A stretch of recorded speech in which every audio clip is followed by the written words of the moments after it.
How much will it take for voters to sell their votes? Catherine Visconti goes around Quezon City and files this report. I'm here outside Quezon City Hall. With more than 1 million votes, this vote-rich city represents an attractive prize for politicians.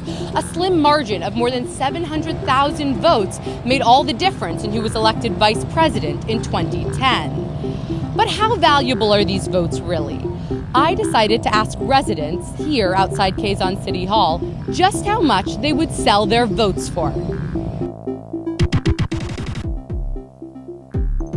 Someone offered you 500, that's more than a day's wage, or 1,000, would you consider it? Okay.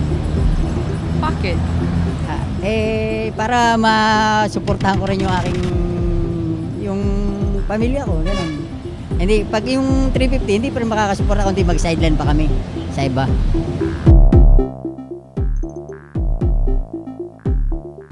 Ayun naman. 800. Hindi parehas. How much would someone have to pay you to sway your vote? No, I don't like. Is there any amount that someone could give you that would change your mind?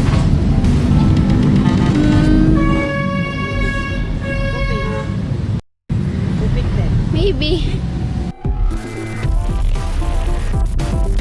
Kung pwede sa kanya araw-araw, pwede maaari pa. Ganon.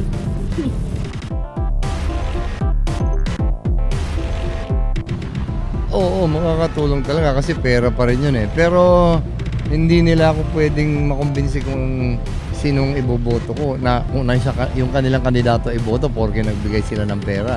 Kung sino rin yung inaakala kong karapat dapat, yung pa rin ang boboto ko. Kasi secret naman eh, wala naman silang paraan para matrace eh. Bakit mo sila susundin? Most residents were shy to admit it, but they would sell their votes for the right price. It's a fact of elections that politicians pour money into campaigns to influence voters.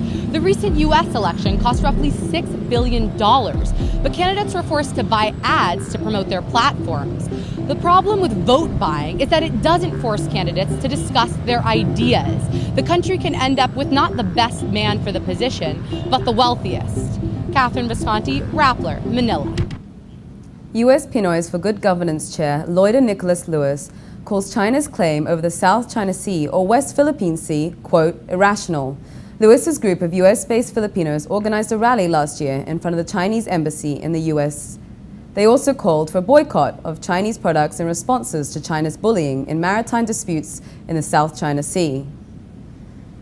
I fight against China, not because I have businesses there, but because they are doing something so irrational, claiming that the sea that contains billion barrels of oil that belongs to us according to the United Nations Convention of Law of the Sea is theirs. Yes. Why? Because there's black gold there and they want it for themselves.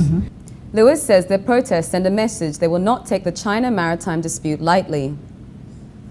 I think they know that Filipino overseas are not going to sit pat.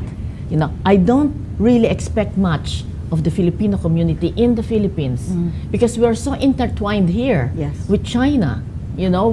Tourism, exports, imports. So it's understandable that we here in the Philippines will not be that vociferous against this. Let's now look at Rappler's Rap for today, a list of the 10 most important events around the world you shouldn't miss. At number 4, Sony announces its next generation platform, the PlayStation 4. Sony's new console will take advantage of a, quote, supercharged PC architecture, an x86 processor, and Gaikai streaming technology. It provides a faster, robust gaming network with better online play when streaming play while downloading games from the PlayStation Store. While no prices have been listed for the new console, it is expected to become available during the 2013 holiday season. At number 5, NASA says on Thursday its Curiosity rover scooped up a sample of the interior of a Martian rock and found that the powdery soil beneath the planet's rust-colored exterior is actually a light gray color. NASA scientists said the hue of the Martian rock may reveal intriguing clues about the history and composition of Earth's closest neighbor. At number 6, prosecution witnesses tell investigators they heard screams and gunshots from the house of athlete Oscar Pistorius on the night his girlfriend, Reva Steenkamp, was killed. During Pistorius' bail hearing, prosecutors say witnesses testified hearing screams and gunshots in the early morning of February 14. This contradicts claims by Pistorius he was asleep until moments before the shooting and that there was no argument between him and Steenkamp. And number 7, Pope Benedict XVI may decide to call for an earlier election of his successor. On Wednesday, the Vatican says this could happen in March by virtue of a decree issued by the Pope, but he may stop short of setting a formal framework for future resignations. Benedict is only the second Pope to resign in the Church's 2,000-year history. For the full top 10, visit Rappler.com's The Wrap. Every story on Rappler has a mood meter, which gives you 8 emotions to choose from. Click how you feel, and your vote comes down to the mood navigator in the middle of the front page, which crowdsources the mood of the day. It also gives you the top 10 stories that got the most clicks. So let's have a look at our mood navigator. For one of our top stories, Una Junk's Chiz Laurent Grace Poe, 9% are amused, 6% are happy, and 81% don't care. Moving on to business. Is IKEA coming to the Philippines? 91% of Filipinos are happy. MPA raid, most voted. MPA raid, a warning to plantations. 14% are happy, 24% annoyed, and 56% angry. All contributing to the mood of the day. Today, most people are angry. That's Rappler's newscast for today, Thursday, February 21, 2013.